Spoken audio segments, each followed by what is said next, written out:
स्थित हैं exam tour channel पर और आपसे बता दें जो अभ्यर्थी लगातार कॉल कर रहे थे कि मेरा नाम में गलती है, मेरा यहाँ पे एरर है, कहीं स्पेस है, माता के नाम में पिता के नाम में एस के जगह पर एच लिख दिया गया, इन सारे चीजों को जानकारी हम लेंगे। अभी ये डॉक्यूमेंट्स चेक करा के आ चुके हैं। आपका नाम क्या हुआ? शशि भूषण कुमार। कहाँ से आप हैं? मैं मसौड़ी से हूँ। मसौड़ी जिला, पटना जिला, यानी पटना जिला। हाँ, पटना जिला। क्या हुआ सबसे पहले जब आप डॉक्यूमेंट्स अपना 2 सेट तैयार किए तो उस डॉक्यूमेंट्स में क्या क्या तैयार किए? उस डॉक्यूमेंट में कुछ भी नहीं देखा गया। उन्होंने कहा कि जो डॉक्यूमेंट है आप दे दीजिए, वैसे ही रख लिया गया।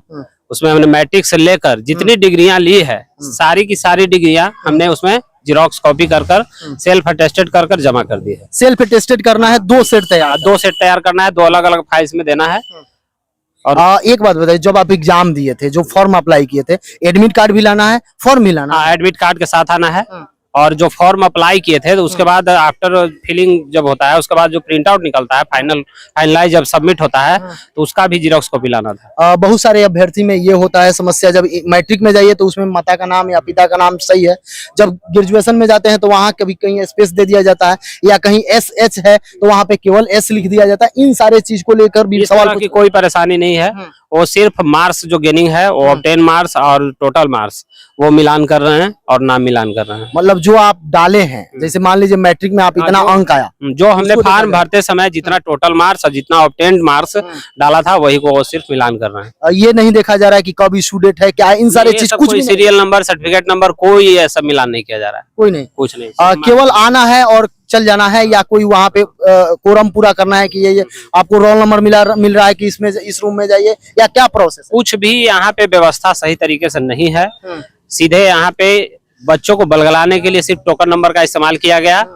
कुछ देर 3 घंटे तक महिलाओं को ऊपर में बिठा कर छोड़ दिया गया। हमने सबसे अंत में गया और सबसे पहले करा कर चला। सबसे अंत में आप? हाँ, 10-100 कुछ मेरा है और हमने तुरंत, तकरीबन मुझे मुश्किल से 20 मिनट लगा होगा।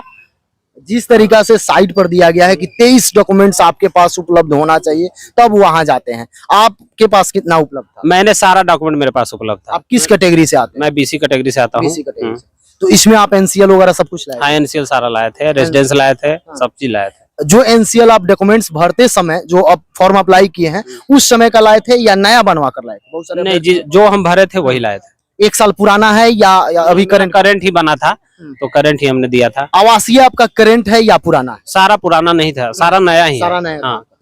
जिन अभ्यर्थी के पास, चूंकि आवासीय क्या होता है, जब चेंज होता है तब चेंज कराया जाता है। आवासीय अगर आपका पुराना है फिर भी काम करता है, जाति चेंज होता है तब बनवाया जाता है, बस केवल आय को हमेशा 1 साल के लिए वैलिड होता है। क्या उनके पास भी ऐसा है तो कोई दिक्कत? ऐसा कोई दिक्कत तो आय तो यहाँ डिमांड ही नहीं था कि आय का लाना है, वो तो NCL देगा वही है। NCL और रेजिडेंस ज्यादा कंपलसरी होता है किसी भी चीज के लिए, क्योंकि NCL जो है वो आय के बेसिस पे ही बनता है। मतलब जब कंप्यूटर में आप लोग जा रहे हैं तो आपका रजिस्ट्रेशन नंबर डाला जा रहा है या रोल नंबर डाल के आपका आ रहा है वो भी दिखा? रजिस्ट्रेशन नंबर डाला जा रहा है, रजिस्ट्रेशन नंबर डाला जा रहा है। उसमें फोटो वगैरह कुछ भी मैच नहीं कराया जा रहा है? वो मैच, हाँ, 2 फोटो लिया, फोटो मैच करा ले रहा है, उतना पता चल जाता है उसको।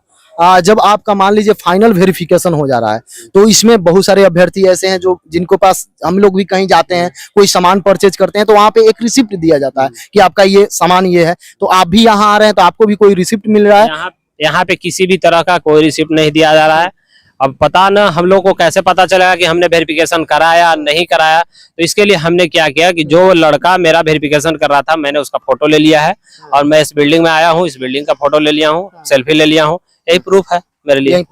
ये भी तो हो सकता है जिस तरीका से मान लीजिए अभी कोई जांच नहीं कराया जाता है, कोई भी सरकारी जॉब लगता है तो 6 माह बाद 4 माह बाद जब ज्वाइनिंग हो जाता है उसके बाद जांच का भी प्रोसेस चलता है, कहीं वही यहाँ भी हो सकता है। ऐसा बोले हैं अतुल कुमार की हो सकता है ज्वाइनिंग के समय भी वेरिफिकेशन फाइनल किया जाएगा।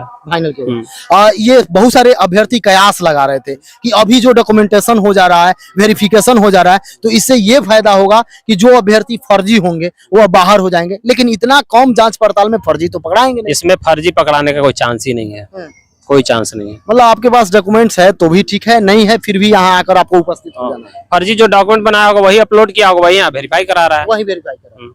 एक बात बताइए, जो अभ्यर्थी हैं जैसे आपका अटेंडेंस वगैरह भी लिया जा रहा है क्या? अटेंडेंस नहीं लिया, वही अटेंडेंस है। जो सिग्नेचर वगैरह भी कहीं कुछ नहीं, कुछ हाँ, एक रजिस्टर पे जहाँ पे टोकन दिया गया था वहाँ पे सिग्नेचर कराया गया। जो अभ्यर्थी डरे हुए हैं आज के बाद जिनका है, यानी 4 तारीख से स्टार्ट है, 12 तारीख तक चलेगा, अभी केवल 1 to 5 को छोड़कर 9th 10th और 11th 12th का चल रहा है, तो 9th 10th वाले भी हैं, 11th 12th वाले हैं, लेकिन 1 to 5 वाले अभ्यर्थी सोच रहे हैं कि क्या क्या लगेगा, तो उनको आप क्या संदेश दीजिएगा? 1 to 5 के जितने भी हैं, जो उन्होंने डॉक्यूमेंट फिलअप के समय दिया था, फॉर्म फिलअप करते समय जो सबमिट किया था, जो अपलोड किया था, उसी को लेकर आना है। मतलब एरर वगैरह है तो ये नहीं कि कोर्ट से एफिडेविट वगैरह मांगा जा रहा है या कोई डिमांड नहीं? देखिए वो अपनी सुरक्षा के लिए वो कोर्ट से एफिडेविट करा लें तो ज्यादा बेहतर है उनके लिए, तो उनके लिए अच्छा रहेगा। अगर बाय द वे अगले जो वेरिफिकेशन का दौर आएगा, मान लिया उनका रिजल्ट हो गया, उस समय अगर वो त्रुटियां पाई गई तो हो सकता है उनको निरस्त भी किया जा सकता है। मतलब ये भी हो सकता है कि आप जो डॉक्यूमेंट्स देंगे उससे बाद में भी मिलाया जाए या कंप्यूटर में जांच भी किया जाए, जिस तरीका से सब कुछ जांचा जा रहा है उसके बाद भी आप पर कानूनी कार्रवाई किया जा सकता है या आप आउट हो सकते हैं। देखिए फाइनली जो है वो डिग्री की जांच तो की जाएगी, वो यूनिवर्सिटी से की जाएगी। यूनिवर्सिटी में बजाते चिट्ठी तो जाए डिपार्टमेंट को भेजना चाहिए कि आपका ये जो लड़का है बजाते यहाँ से पास आउट है या नहीं है, वो वेरीफाई करके देता है यूनिवर्सिटी। आपका कितना अंक आ रहा है, कौन सा सब्जेक्ट आपका? देखिए मेरा 55 से 58 के बीच में अंक आ रहा था, लेकिन बीपीएससी के कई सारे आंसर्स गलत हैं। अब आंसर की से मिलाने पर? आंसर की से मिलाने पे हमने पूरा नहीं अभी मिला पाया है, लेकिन हमें लगता है कि 50 से नीचे और 45 से ऊपर रहेगा मेरा। आपका सब्जेक्ट कौन सा है? सब्जेक्ट मेरा अकाउंटेंसी है। अकाउंटेंसी है। इसमें देखा जाए तो विद्यार्थी चूंकि केवल 11-12 में देखा जाए तो एक सीट पर एक है, लेकिन आपके सब्जेक्ट में थोड़ा सा विद्यार्थी है, तो क्या उम्मीदें बन रहा है? उम्मीदें अभी कुछ कहा नहीं जा सकता, वो तो कट ऑफ के ऊपर निर्भर करेगा। एक बात बताइए, आयोग पर और सरकार पर आपको कितना विश्वास है? चूंकि माननीय अतुल प्रसाद जी के द्वारा बताया गया है कि यदि सीट नहीं पूरा होगा 75% सीट भरेंगे और जो कट ऑफ मार्क्स है उसको कम करते करते भरेंगे, इस पर आपको विश्वास है? देखिए आयोग पे तो विश्वास किया ही नहीं जा सकता है, क्योंकि इनका बात ही अलग तरह का रहता है, टू इन वन रहता है, द्विअर्थी बात रहता है। एक तरीके से बात बोलते नहीं है, कभी बोलते हैं 75% भरेगा, कभी बोलते हैं कुछ भरेगा, कभी बोलते हैं कि ऐसा जांच करवाएंगे जिसमें फर्स्ट राउंड में ही सारा जो फर्जी रहेगा वो पकड़ा जाएगा। कहाँ पे जांच पकड़ा वैसा रहा नहीं है? हुआ। ऐसा कुछ नहीं हमको दिख रहा है यहाँ पे। तो हम सरकार से हम उतना संतुष्ट नहीं है, देखिए क्या होता है। अब इसी सरकार में रहना है, इसी सरकार के नियमों के अनुसार चलना है, तो हम भी चल रहे हैं। अभी आप इससे पहले कोई पद पर?